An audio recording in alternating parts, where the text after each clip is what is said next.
hahirwa umuntu wihanganira ibimugerageza kuko namara kwemerwa azahabwa ikamba ry'ubugingo ry'Imana yasezeraniye abayikunda. Yakobo igice cya mbere umurongo wa 12. Akenshi umukiza atunyuza mu birushya kugira ngo dukoreshe imbaraga nyinshi mu kubisohokamo.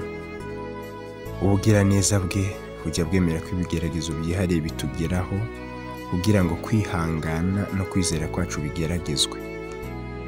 Bityo Imana ikatwigisha isomo ryo kwiringira.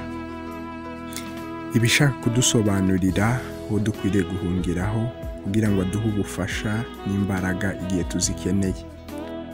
Muri ubwo buryo turonka ubumenyi bushyizwe mu bikorwa bw'ubushake bwe twari dukeneye mu nararibonye y'ubuzima bwacu. Ukwizera gukomezwa n'intambara ishishana umuntu arwana ahanganye no gushidikanya n'ubwoba.